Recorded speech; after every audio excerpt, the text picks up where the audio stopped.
Walang makakapuksa sa nag-aalab nilang kumpiyansa. Ngayon, magliliyab naman ang kanilang galing sa sagutan. Ang inyong ultimate goal, ang manindigan para sa panig ng iyong ipagtatanggol dito sa Baranggaan.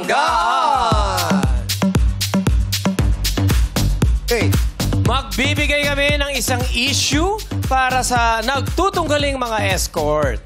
Bawat panig ay bibigyan na ng 2 pagkakataon para depensa ng kanilang punto at may 20 segundo sila sa bawat turn o ikot.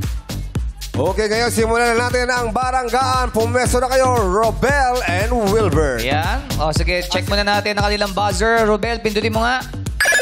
Yun. Wilbert. Ako, wala. Ay, naku. Isa pa. Yun. Wilbert pa yan. Yes, siya yan. Hindi nyo nakilala kasi naka-skinhead na siya.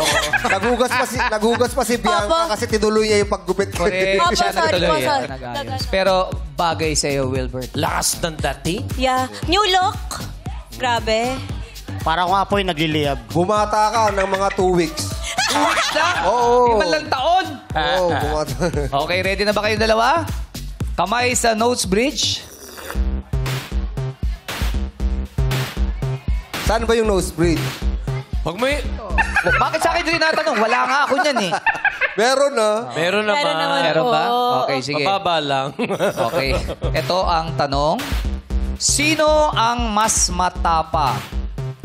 Yung naghamon o yung kumasa sa hamon? Teka, wala pang hudyat? Yun lang. Wala pang hudyat. Tapusin mo na yung question. Barangay go, go, go. Doon pa lang. Doon pa lang pipindot. Okay, ulitin natin ang tanong. Sino ang mas matapang? Yung naghamon o yung kumasa sa haman?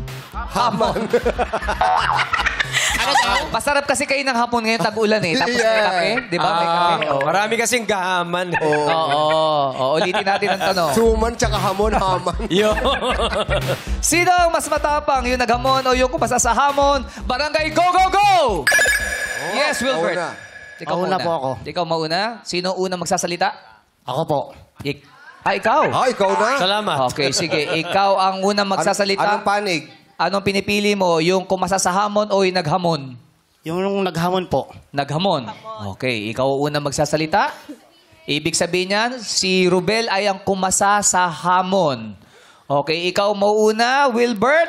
Ang pagtatanggol mo ay ang naghamon. Your timer starts now. Kaya po, kumasa ko sa hamon kasi sobrang tapang ko. Ngayon, pag ako pumapalag sa'yo, hamulin kita, maglalaban talaga tayong 2. Kasi sobrang tapang ko eh. Tapos, kaya kita hamunin kasi alam ko sa sarili ko, kaya-kaya kita, kaya tampaltukan, kaya tadyakan, tsaka sipain. Pero tandaan mo, ito, sobrang tapang ko, kaya kita hinahamon. Oh, ikaw naman. Para sa akin, mas matapang yung kumasa sa hamon. Kasi ikaw na nagamon, may ina ka, duwag ka. O yung kumasa sa hamon, parang nilabanan mo yung kung ano yung limit mo. In-overpass mo yung, kumbaga, limitless mo yung kapangyarihan mo. Overpass. Mas matapang sa akin yung kumasa sa hamon kaysa sa nagamon kasi mahina ka. At nagpakalbo ka pa. Hindi ka kamukha ng Daniel Pinilla, kamukha mo si Baby Ama. Oh, ikaw naman, Wilbert. Ako kaya ako nag-aamon kasi matapang ako eh. Gusto mo, buong pamilya mo, buong barangay nyo, isama mo pa eh. Kalaban sa akin. Ako kasi Baby Ama eh. Kaya nga si Baby Ama dahil ako pinamatapang ng Bilibid. Ngayon, kaya tayo nahamon dito dahil alam ko sa sarili ko, kayang-kaya kita. Nakikisama mo ba yan? Kahit sino pa itayo mo sa akin dito, iuntog ko lang yung ulo ko sa mga kasama mo, magdurog kayo. Oh, ikaw naman, Rubel. Masyado may ina yung mga bar mo. Nag-aamon ka pa eh. Walang papatol sa'yo kasi sobrang pangit mo. Ang mga tunay na gwapo, hindi nag-aamon. Kumakasa sa hamon ng buhay. Hindi sa hamon ng away. Dapat yung tapang mo, gamitin mo sa hamon ng buhay. Hindi sa ay pag-away. Kasi wala nang mapasakit sa mukha mo kasi kalbo ka na. Yan.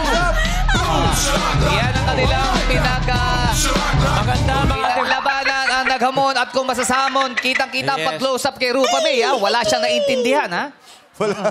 May interpreter siya. Oo, may interpreter siya. Okay na ba kayo? Okay na, nakahinga na. Okay na ba kayo? Hawakan mo nga sa tenga. Kung matapang ka. Easy. Sabi, sige, kakainin kita. Okay.